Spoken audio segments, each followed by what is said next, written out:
ህዝቡ ሸሽቶ ድንገት የህግ አካልም ስለተሰዋ ድንገት ሌላ ነገር ሊመጣብን ይችላል በሚል አካባቢውን ለቀቀ። የክልሉ የጸጥታ ኃይል ወይም ልዩ ኃይሎች ደግሞ ገብቶ በየግለሰብ ቤቶች ገብቶ በር እየሰባበሩ የሆነ ንብረት ላይ ጉዳት አድርሰዋል። ዘረፉትን ዘረፉ፣ አንዳንዱ ደግሞ በመሬት ላይ በትንትን አደረጉ። የተፈጠረውን የጸጥታ ችግር ተከትሎ 4000 ይደርሳሉ ካሉት የቀበሌው ነዋሪዎች ውስጥ አብዛኞቹ ወደ ሌላ አካባቢ መሸሻቸውን ገለጹት። አካባቢው እንግዲህ አሁን ለጊዜው ህዝቡ አሁንም ወደ ቀየው አልተመለሰም። በስጋት ሴቶችና ህጻናት ብቻ ናቸው ሰፈር ላይ ያሉ። አሁን ሰው ስጋት ላይ ስለሆነ ገብተው ያው ህጋዊ አካል ሲገባ ምናልባት የማረጋጋት ስራ ይሰራል እንጂ ከገቡ ያው እየተኮሱ ሰውንም ደግሞ አለ ቦታ ይዘው እየከተከቱ ከጥቅም ውጭ ስለሚያደርጉ ሰው በስጋት ያው ሸሽቷል። ጫካና ማሳ አካባቢ ነው ያለው። አቶ ተስፋዬ ስንታየው የተባለው ሌላ የወረዳው ነዋሪ በበኩላቸው ለወራት ተረጋግቶ የነበረው የወረዳው የጸጥታ ችግር እንደገና መቀስቀስ ከዞን መዋቅር ጥያቄ ጋር ይያያዛል ይላሉ። ታውቁ ያሉት ህዝቡን እየረበሹ ያሉት ያው የኛው የመንግስት አካላት ነው። በተለይ ልዩ ኃይልና ፌደራል ፖሊሶች ናቸው። ጸጥታ ሰላማዊ አካባቢው ጸጥታ እንዳይኖር ሰላም እንዳይኖር ህዝቡን እያባረሩ ወንጀለኛ እንፈልጋለን እያሉ ህዝቡን እያባረሩ ህዝቡን ያው ወንጀለኛ እንፈልጋለን ብሎ ህዝቡ ላይ አደጋ እያደረሱ ነው። በአንድ በዱላ በተባለ ሁለተኛ ደግሞ በጥይት እየመቱ ይዞ የገረፉ በፍጥኝ እያሰሩ ሰውን እያሰቃዩ ነው ያሉት። የክልሉ ፖሊስ ኮሚሽነር አለማየሁ ማሞ አንድ የፖሊስ አባልና በወንጀል የሚፈለግ ሌላ ግለሰብ መገደላቸውን ለአሜሪካ ድምጽ አረጋግጧል። አንድ አታያ የምትባል ቀበሌ ላይ የተመደቡ የመደበኛ የልዩ ወረዳው ፖሊስ አባሎች አሉ። በሁሉም አካባቢ ላይ መደበኛ ፖሊስ ወደ አርሶ አደሩ ገብቶ ተመድቦ ስራ እየሰራ ነው ያለው በሰላማዊ። እነዚህ ወደ ቀጠናው የተመደቡ የፖሊስ አባላት እነዚህ የፍርድ ቤት መያዣ ትዕዛዝ የወጣባቸው ሰዎች ይዞ ለህግ ያቀርባሉ። በዚህ ሊኮ ታያ ቀበሌ ላይ ያሉ የፖሊስ አባላት 3 ተፈላጊ ሰዎችን አውለዋል።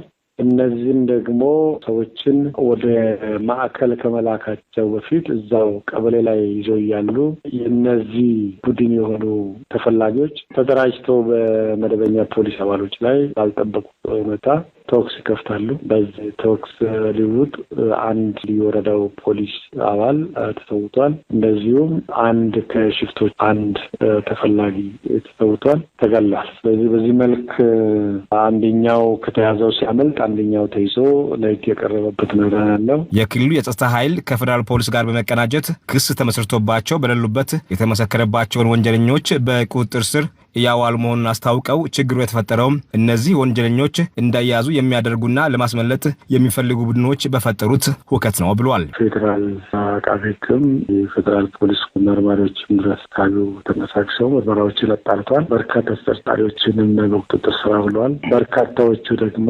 እስካሁን ድረስ በቁጥጥር ስር ያልዋሉ የአካባቢ ነዋሪ ማህበራዊ ኑሯቸውን እያቃወሱ ያሉ ቡድኖች አሉ። ስለዚህ ይህንን ከወጥ ቡድን ወደ ህግ እንዲቀርብ ከማድረግ አንጻር በአካባቢው ሰፊ ስራ ሰርቷል። በአጭር ጊዜ ውስጥ በቁጥር ከ50 በላይ ተፈላጊዎች የተመሰከረባቸው የፌዴራል ፖሊስና አቃቤ ሕግ አጣርቶ ተፈላጊ ናቸው ብለው ፍርድ ቤት ተፈላጊ የሆኑ አካላት ጭምር በስር ውለዋል። በደራሼ ልዩ ወረዳ ከዞን መዋቅር ጥያቄ ጋር በተያያዘ በተነሳ ግጭት የወረዳው ባለስልጣናትን ጨምሮ ብዙ ሲቪሎች መገደላቸውን እንደዚሁም የአካባቢውን ሰላም በማወክ የተጠረጠሩ በመቶዎች የሚቆጠሩ ሰዎች መያዛቸውን መዘገባችን ይታወሳል። ቤኒሻንጉል ጉሙዝ ካማሺ ከተማ ውስጥ እንደሚኖሩ በስልክ የገለጹልን አንዳንድ ነዋሪዎች በክልሉ መንግስትና ታጥቀው ይንቀሳቀሱ በነበሩ የጉሙዝ ህዝቦች ዲሞክራሲያዊ ንቅናቄ ጎዴንና ቤኒሻንጉል ህዝቦች ነጻነት ንቅናቄ በሄነን ሸማቂ ቡድኖች መካከል ባለፉት ጥቂት ወራት ውስጥ የሰላም ስምምነት ተፈራርመው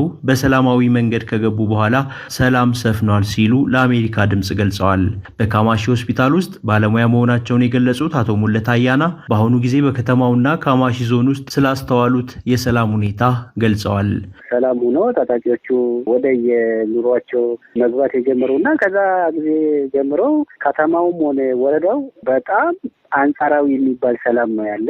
የጥይት ድምፅ አንሰማም ነበረ። ያው ሆስፒታል እንደ መስራት መጠን ቁስለኞች ይመጡ ነበረ። በጥይት በሚጎዱ ሰዎች በተደጋጋሚ የሚመጡበት ነበረ። አሁን ላይ ምንም አይነት የለም። ትራንስፖርትም ከዞኑ በአምስቱም ወረዳ ይሄዳል። አሁን ላይ መኪና ህዝቡም እየተንቀሳቀሰ ነው፣ የተገበያዩ ነው። በዚህም ሳቢያ በሆስፒታል ውስጥ የሚገለገሉ ሰዎች ቁጥር መጨመሩን አክለው አብራርተዋል።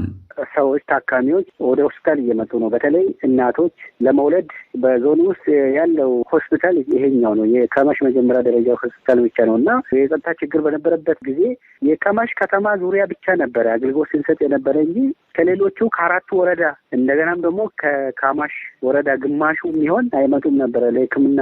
ሁሉም ቦታ ላይ በሪፈራል እየመጡ አገልግሎት እያገኙ ያለበት ነው። ሌላዋ የካማሺ ነዋሪም አሁን ሰላም ወርዷል ሲሉ ተከታዩን ተናግረዋል። አሁን በዚህ ሰዓት ያለው ጥሩ ሁኔታ ላይ ነው የሚገኘው። አሁን የታጠቁ ኃይሎች ከገቡ በኋላ ሁሉም ነገር ወደ ቦታው ተመልሶ ሁሉም ሰው በሰላም ነው የሚኖረው ከተማ ውስጥ ማለት ነው። ምንም ችግር የለም እዚህ አካባቢ። እንዲቀጥል ለማድረግ ደግሞ ምንድነው የሚያስፈልገው? አንደኛ ህዝብና መንግስት አንድ እጅ ሆኖ አንድ ላይ በቃ ወንጀልን ለማከላከል መነሳሳት ነው መሆን ያለበት። በሌላ በኩል በክልሉ የሚንቀሳቀሰው ቦሮ ዲሞክራሲያዊ ፓርቲ ቦዴፓ የታጠቁ ኃይሎች ከመንግስት ጋር ስምምነት ፈርመው በሰላማዊ መንገድ ከገቡ ወዲህ በቤኒሻንጉል ጉሙዝ ክልል ውስጥ አንጻራዊ ሰላም ሰፍኗል ሲል አስታውቋል። የቦዴፓ ፖለቲካ ጉዳዮች ኃላፊ አቶ ዮሐንስ ተሰማ ለአሜሪካ ድምጽ ይህንን በተመለከተ ተናግረዋል። አሁን በክልሉ ከባለፉት ዓመታት የተሻለ አንጻራዊ ሰላምና መረጋጋት አለ። አክቲቭ ግጭት የለም። የመንግስት አገልግሎቱም ሪስቶር እያደረገ ነው። አንጻራዊ ሰላምና መረጋጋት አለ በክልሉ ውስጥ። የሰላም ስምምነቱ ውጤት አምጥተዋል ብለን ነው የምንገመግመው። ነገር ግን ፓርቲያቸው ታጣቂዎቹ በሌሎች የስራ ዘርፎች እንጂ በጸጥታ ዘርፍ ውስጥ መሰማራት የለባቸውም የሚል አቋም እንዳለው አስታውቀዋል። የክልሉ መንግስት ከታጣቂዎች ጋር ስምምነት ሲፈጽም ይህ የመጀመሪያው ጊዜ አይደለም። ከዚህ በፊትም 3 እና 4 ጊዜ ስምምነቶችን አድርጓል። ከስምምነት በኋላ ታጣቂ ቡድኖች አብዛኞቹ መጀመሪያውንም ከጸጥታ መዋቅር ውስጥ ሸሽተው የሄዱ በመሆኑ ከታድሶ ስልጠና በኋላ ተመልሰው ፖሊስ፣ በልዩ ኃይል፣ በጸጥታ በፌዴራል ፖሊስ መዋቅር ውስጥ የመግባት ልምድ አለ እዚህ ክልል ውስጥ። ስለዚህ ያን ተመሳሳይ ስህተት መስራት የለብንም። አሁን ትጥቁን ከፈታ በኋላ ሰልጥኖ በሙያው ሌላው የልማትና ሌላው ማህበራዊ ጉዳይ ላይ መሰማራት ይችላል። ከዚህ ባለፈ ግን ተመልሶ ጸጥታ አስከባሪ ሊሆን የሚችል አይደለም። ህብረተሰቡም ስነልቦና ይሄ አደጋ ስለሆነ ጥንቃቄ ይደረግ ነው የኛ አቋም። በዚህ ዙሪያ የተጠየቁት የክልሉ ፖሊስ ኃላፊ ኮማንደር ሃሩን ኡመር ስለ መግለጫውም ሆነ ታጣቂዎቹ ስለሚመደቡበት የስራ ዘርፍ መረጃ የለኝም ሲሉ አጭር ምላሽ ሰጥተዋል። ከክልሉ ጸጥታና ሰላም ግንባታ እንዲሁም ኮሚኒኬሽን ኃላፊዎች ተጨማሪ ምላሽ ለማግኘት ያደረግነው ሙከራ አልተሳካም። በተጨማሪም ቦዴፓ ሰሞኑን ባወጣው መግለጫ በክልሉ በርካታ አካባቢዎች በሰላም ችግር ሳቢያ በሰኔ 2013 ዓ.ም ሳይካሄድ የቀረው ምርጫ እንዲካሄድ ጠይቋል ሲሉ አቶ ዮሐንስ አብራርተዋል። የባለፈው ዓመት ምርጫ አልተካሄደም በእኛ ክልል 2013 ሰኔ ላይ በጸጥታ ችግር ምክንያት ምርጫው በቤኒሻንጉል ጉሙዝ ክልል ስላልተካሄደ ክልላዊ መንግስት አልተመሰረተም። ከ80 እና 90% በላይ ምርጫ አልተካሄደም። ስለዚህ የክልል መንግስት አልተመሰረተም። አሁን ስልጣን ላይ ያለው የክልሉ መንግስት በ2007 ምርጫ የተመረጠና የስልጣን ጊዜው ያበቃለት ነው። ስለዚህ በህዝብ የተመረጠ አመራር የሚሰጥ አስተዳደር መኖር ስላለበት በ2012 የፌዴሬሽን ምክር ቤት ትርጉም ስልጣኑ የተራዘመለት የክልሉ ምክር ቤት ከዚህ በላይ ሊቆይ ስለማይገባው የኢትዮጵያ ብሔራዊ ምርጫ ቦርድ በአጭር ጊዜ ውስጥ በክልሉ ውስጥ የክልል ምክር ቤትና የአካባቢ ምርጫ እንዲደረግ ማድረግ አለበት የሚል ነው የኛ አቋም። በብሔራዊ ምርጫ ቦርድ የክልሉ ምርጫ ጽህፈት ቤት ኃላፊ አቶ ታደሰ ለማ በአሁኑ ጊዜ በክልሉ ምርጫ ለማካሄድ የተያዘ መርሃ ግብር አለመኖሩን ገልጸዋል። ቦሮ ያለው አንጻራዊ ሰላም ሰፍኗል፣ አሁን ምርጫ ማካሄድ ይችላል ብሎ መግለጫ ወጥቶ እንደሆነ እሱን አሁን አንጻራዊ ሰላም ሰፍኗል ማካሄድ እንችላለን ብዬ ማለት አልችልም። ምርጫ ቦርድም የራሱ ውሳኔ ስለሚኖረው የአንድ ፓርቲ መግለጫ ነው አሁን የሰማነው። በዚህ ጊዜ ምርጫ እናካሄዳለን ሰላም ሰፍኗል ብሎ ምርጫ ቦርድ የገመገመው ወይ ደግሞ የወሰነው ውሳኔ የለም። ቦዴፓ የተፈናቀሉ ዜጎች ወደ ቀያቸው እየተመለሱ በመሆናቸው ፓርቲያቸው እንደሚደግፍ አመልክተው ባለመረጋጋቱ ጊዜ የወደሙ መሰረተ ልማቶች ግንባታ ከፍተኛ ትኩረት ይፈልጋል ሲል አሳስቧል። በክልሉ ውስጥ ባለፉት 4 ዓመታት በደረሰው ጥቃት ቁጥሩ የበዛ ሰው መገደሉንና በመቶ ሺዎች የሚቆጠሩ ሰዎች ከቀያቸው መፈናቀላቸውን እንዲሁም መንግስት በርካታ ተፈናቃዮችን ወደ የአካባቢያቸው እየመለሰ መሆኑን ስለመግለጹ